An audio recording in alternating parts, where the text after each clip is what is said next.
So now ब्रैडकॉम group और है आज इसने वाकई में ऐसे बुरे मार्केट में अपनी काफ़ी ज़्यादा हिम्मत दिखाई और फ्लैट टू पॉजिटिव यहाँ पर बंद होता हुआ नजर आया। ब्रैडकॉम ग्रुप का स्टॉक है और यहाँ पर जैसा कि मैंने आपको थोड़ी देर पहले मतलब लमसम लमसम 12 बजे के आसपास आपको एक पोस्ट के जरिए मैंने आपको बताया था कि यहाँ पर जो है यहाँ पर कहीं ना कहीं बाइंग जो है वो आपको देखने को मिल सकती है। हुआ तो वही लेकिन टिका नहीं ऊपरी स्तरों पर 3 करोड़ के वॉल्यूम हो गए। लेकिन अगर आप उसको देखेंगे तो हकीकत कुछ और ही है। 27.45% की डिलीवरी क्वांटिटी यानी कि रिजल्ट आने वाला है Q3 का और उससे पहले अभी यहाँ पर जो है हम जो सोच रहे हैं ना कि बाइंग तो वो स्टार्ट हो चुकी है। लेकिन वो जो एक तंगड़ी बाइंग जो हम देखते थे ना कि हमेशा बीसीजी के रिजल्ट से पहले जो आती थी वो हमेशा अगर आप गौर करेंगे या तो वो एक दिन पहले या उसके एक दिन पहले यानी 2 दिन पहले। आज का दिन तो सिर्फ इसने दिखाया कि हाँ भैया पॉजिटिव है, हम बंद हुए, जो सेलिंग दिख रही थी वो थोड़ी सी रुकी है। बट यहाँ पर जो हम असली बाइंग देखेंगे अगर सब कुछ ठीक रहा तो कल 1 फरवरी और फिर 2 फरवरी को तो बहुत ही इंपॉर्टेंट रहने वाला है क्योंकि 2 फरवरी को अगर आपका यूएस के अंदर इंटरेस्ट रेट 0.50 बेसिस पॉइंट पर अगर बढ़ा तो फिर यहाँ पर एक करेक्शन दिखेगा यूएस के अंदर बहुत बड़ा। नस्डा के अंदर वही करेक्शन हमारे इंडियन मार्केट के अंदर देखा और उस वक्त बहुत ज़्यादा चांसेस है, बहुत कम चांसेस है एक्चुअल में कि बीसीजी के अंदर कोई बाइंग आपको होते हुए दिखाई दे।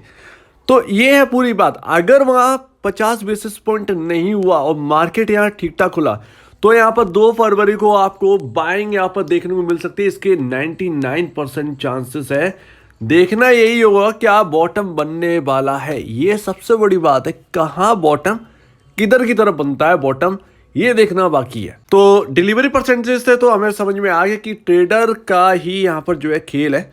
अदरवाइज यहाँ पर डिलीवरी परसेंटेज इन्वेस्टर अभी भी आगे बढ़कर नहीं आ रहा है जिस तरीके से बीसीजी में पहले 50, 60, 70, 80% की डिलीवरी दिख जाती थी। और काफी अजीब बात तो ये भी है कि भाई एक तो सबसे पहली बात तो हम ट्रैक कर लेते थे जब बीसीजी का रिजल्ट आता था तो हम ट्रैक करते थे यूएस की कंपनियों को, जैसे ट्रेडेक्स हुई बाकी वगैरह वगैरह हम ज़्यादा नोट करते थे। बट उनके रिजल्ट आज पहली बार ऐसा हो रहा है कि उनके रिजल्ट देर में है। शायद 1-2 बार हो चुका होगा बट मुझे तो पहली बार ही लग रहा है कि ये रिजल्ट ना बीसीजी के जल्दी आ रहे हैं उन कंपनी से पहले।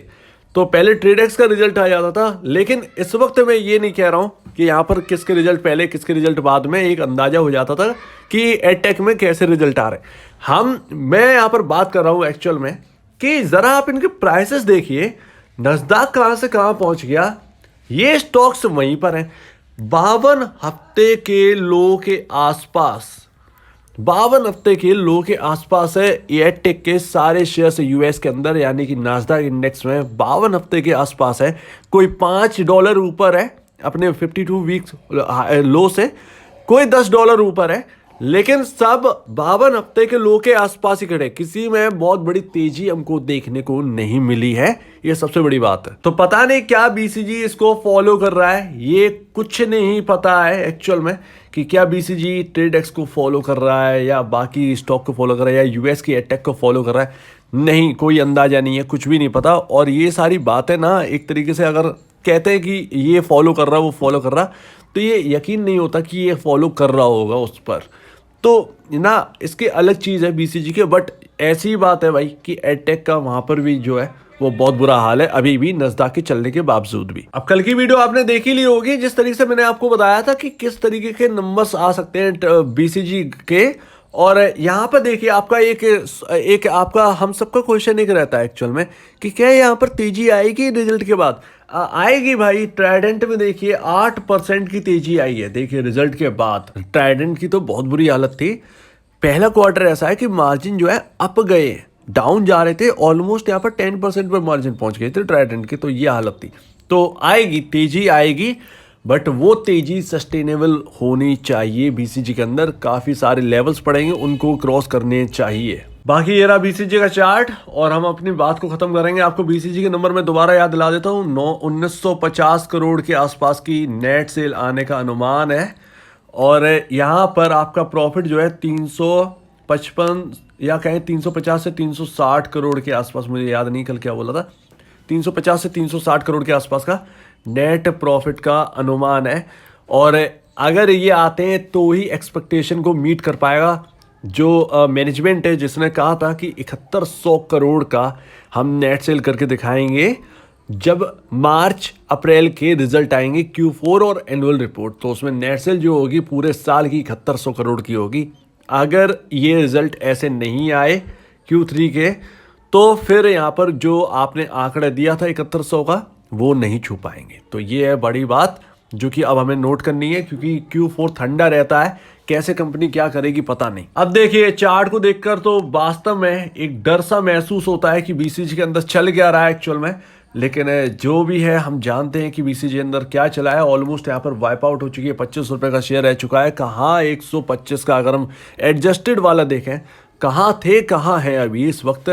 तो देखना यही बनता है कि क्या क्या मतलब रिकवर तो कुछ भी हो सकता है। टेस्ला का शेयर 80% गिरा था, टेस्ला का शेयर 80% गिरा था और रिकवर हुआ है, इसमें कोई शक की बात नहीं है।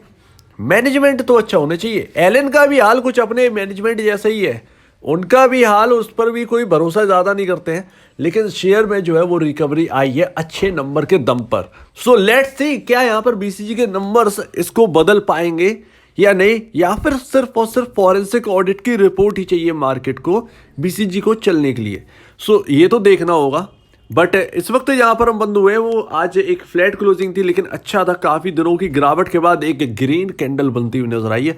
मुझे उम्मीद है कल बजट जो है वो अच्छा होगा, और अगर इसके अंदर बजट के अंदर यहाँ पर एलटीसीजी टैक्स में थोड़ी सी भी कटौती अगर होती है तो फिर मार्केट में 300-400 पॉइंट का एक बढ़िया सा बाइंग आएगी तुरंत ही। एक अच्छा यहाँ पर जो है एक अपसाइड दिखेगी। उसके बाद अगर फेड ने भी अच्छा कर दिया तो सब कुछ चंगा सी ऐसा ही रहने वाला है। तो देखते हैं क्या होने वाला है। बट आज अच्छी क्लोजिंग थी, अच्छी क्लोजिंग है भाई। सो वैसे भी परेशान हैं। अब देखते हैं Q3 हमें परेशान ना करें, इस पर ही नजर रहेगी। तो अगर आपको इस वीडियो को प्रॉब्लम है, कुछ पूछना है, कुछ बताना, कुछ कहना है तो प्लीज कमेंट सेक्शन में कहिए। और अब वीडियो देखने के लिए बहुत धन्यवाद दोस्तों।